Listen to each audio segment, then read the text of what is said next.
Hi, everybody. Welcome to the very first episode of Butterfly Soldiers. I am your hostess, Rufaro, and I'm so excited that you're here with me today. And since this is our first episode, you're getting to know me, I'm getting to know you. We're today going to be talking about how to make friends. That's simple, because by the end of this, I hope you and I are going to be buddies and friends and start up a whole lot of conversations. So, do you remember back in school when school first started and it was nerve-wracking talking to a classroom where you don't know anybody? Fast forward later on in life, you're beginning a new job and you're walking in and nobody knows you. And yet the comfort that we get when you go to school and you have friends. Same line of thought. The distress you can have when you're the last to be picked. When you don't get the invitations to the parties, when you're not on the group chat that you know everybody has at work. Friends are really, really important. And today we're going to be talking about what criteria do you need to use to choose friends. And yes, there is a criteria. Friends are about purpose, not about quantity. Friends are about quality, not about good photos. So to get us started off, I'm going to paint us a scenario. I love analogies and things like that. So, I hope you like it as well. And this is what our scenario looks like. Imagine you have a pretty good idea of who you are in life. You have a pretty good idea about where you want to be, what you want to do, and you want to be a mountaineer. You want to be those special brand of people that can scale up Mount Everest and get to the tops of the world, literally. You might not know about how to grow a daisy or how to tell the difference between a weed and something that you can eat. But you know all the names of the mountain ranges in order of height. You know all about the latest equipment when it comes to mountaineering. You're a mountaineer. Now you're looking for people to go on your adventures with. So off you go into this great grand room of people from all walks of life. And as you walk in, you can take a look. There are teachers in the corner. We have miners. We have ballet dancers. We have astronauts. We have a whole mix of people in this place. Now you're going to have to choose your tribe. Choose your friends. Now, if we take a look at the ballet dancers, they're beautiful. Not a single hair out of place in their amazing tutus and the ballet shoes. Though they're beautiful to watch and amazing to see the grace that they have. Those ballet shoes and that tutu is not going to be any use to you on the mountain, right? So it wouldn't make sense to drag a poor ballet dancer up with you on this adventure. Eventually, you're going to hate her and she's going to hate you back, or him. Next, we can take a look at the miners. Looks a little bit better than the ballet dancers because they do have torches, they do have picks, they do have shovels. But not quite, because where they are is underground. Where you need to be is at the top of the mountain.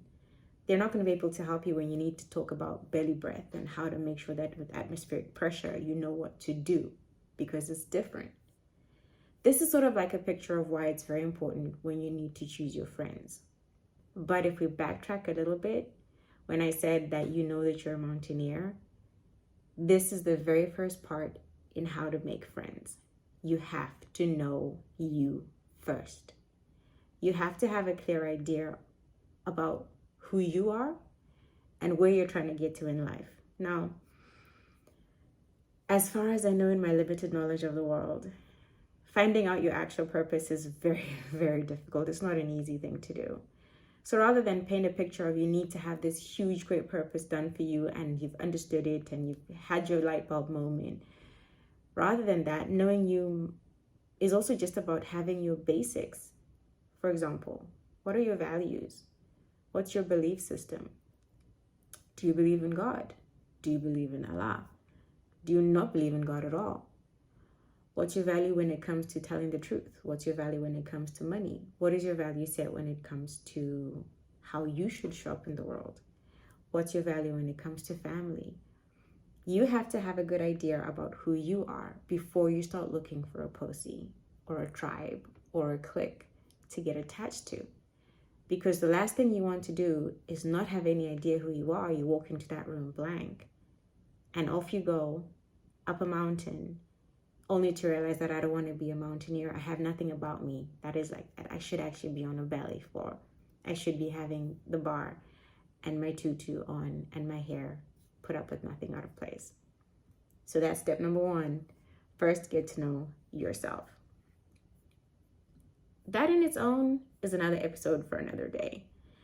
Now, in regards to getting to know yourself, there is a time where you have to be okay with being without the very friends that we're talking about how to make. In today's society, being alone is almost like a dirty word. But alone is not left out. Alone just merely means separated. So if you're at a place in your life where you're trying to decide, number one, where you fit in, who you are, so you know where to fit in, it's going to be okay to be alone for a little bit and listen to yourself and figure yourself out and figure out where you want to be. Otherwise, without this, it's going to be a recipe for disaster.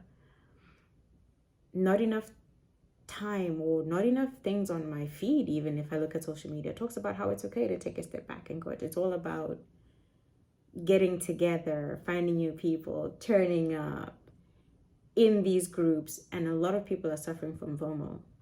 Nobody wants to be left alone. Yet sometimes alone is the best place to be.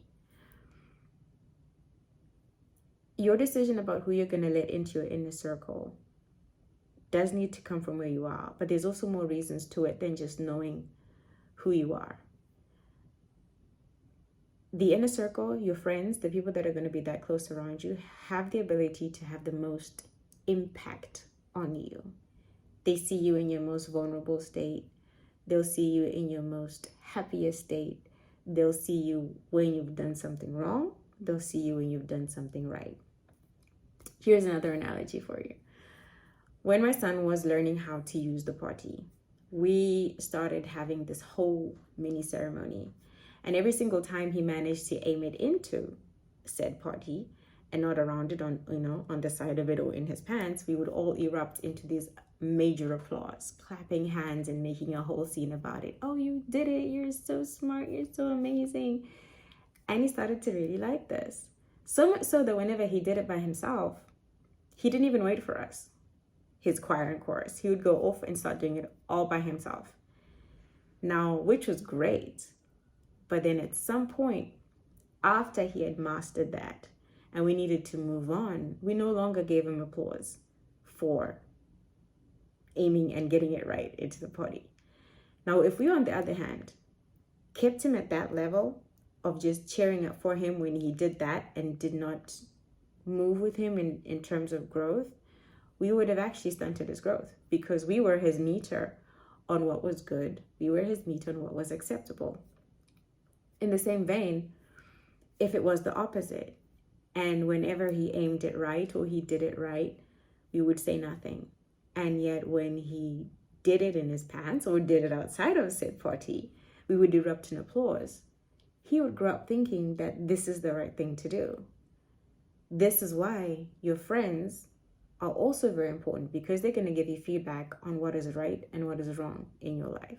Now, how to know whether something's right or wrong is you're going to have your value set. Mind you, you could be the one who decides that it is right for us to get what we need by stepping on anybody as we go up the ladder. Maybe you might be the bad seed. Just kidding. Of course you're not. You're part of Butterfly Soldiers. You're not. So this is why it's so important to be able to gauge the friends around you and the people around you based on what they cheer for and what their own value sets are.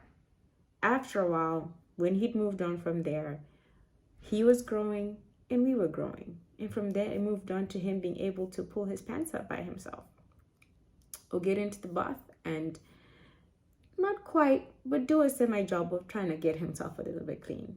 That was not earning our applause. It was a progressive relationship.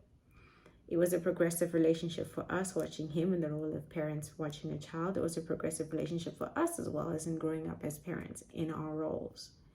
So that is another very important reason why you need to pay attention to the friends that you have around you. The environment that you find yourself in with your friends, you're either going to flourish and grow or you're going to stagnate and die.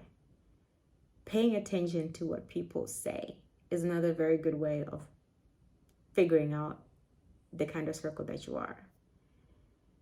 Negativity begets negativity, Positivity begets positivity. Have you ever been around somebody who, by the time you've said goodbye, you're exhausted, drained, and maybe at the beginning of the conversation you thought, oh my goodness, this day is so beautiful, everything is so great. By the end of it, you hate the world, you hate everything. I want to go home and bury myself. Negative people. Same way that you can get around somebody who, the minute you get around them, no matter how heavy you were feeling, things start to get a little bit better. The way that they talk to you, the way that they converse about their own life and your situations leaves you feeling like it's not that bad. Number one. And number two, I'm not alone. And number three, there's always a way out of it. That is the environment that you want to pay attention to. How do you feel when you leave a certain group of people? At the end of the day, when you've said goodbye, physically, you've hung up the phone, you've gotten off that call, how do you feel? And it's also good to have honest people around you who can also tell you how they feel after they've finished a conversation with you or hanging out with you, or after a certain amount of time of having you in their life and them in yours, vice versa. A lot of honesty is needed when you're finding the real friends that you have. So in that respect, making friends is not a popularity contest. It is not about, if I just call you my friend so that I have more people that I call friends, so that I'm invited to more and more things, that is not going to get you where you need to be in terms of a good environment in your friendships. Honesty, self-evaluation are necessary in making these friends. Evaluation always starts with yourself. So to backtrack a little bit, you have to take out some time to get to know you a little bit better. Get to know what your core values are. Get to know who you are on the inside. Then get to pay attention to the people that you have around you. Pay attention to their words, their actions. Pay attention to what they clap hands for. Pay attention to what they don't clap hands for. And then pay attention to your feelings that you have. Do you feel energized and put together and consistently growing? Do you feel stunted, anxious? That feeling of a square peg in a round hole when you get around certain people, no matter how many times you're doing. I'm not talking about the first time when you're first meeting people. I mean, when it becomes a consistent thing, you almost have to stretch yourself in different directions for you to fit in. Those are problems. And something that you need to be looking into. Because at the end of the day, these people that are going to become your friends are the ones who are going to share your dreams, your hopes, your visions. And they're also the ones who are going to see you when you've messed up. Let's be honest, we all mess up. What happens when you mess up? What you'll need is people around you who can, first of all, tell you in love that that wasn't good and admit that that wasn't good. And at the same time, hold your hand through it and help you get to the other side. Good friends is a no judgment zone. That's what I absolutely love about good friendships. Anyway, having said all of that, I want to thank you so much for spending the time with me. I hope this gives you a little bit of something to think about. And I hope at the end of this, you and I can be friends too. So please leave a comment. I would really appreciate it if you shared this as well. Let me know what you think. Let me know if you figured out who you are, because we are going to be talking about purpose a little bit later, and how it's going with your friends. And if for some reason you amazing person don't have friends, reach out to me. We'll get together and we'll connect. Thank you so much for hanging out with me, guys. Until next time, remember, if I can do it, so can you.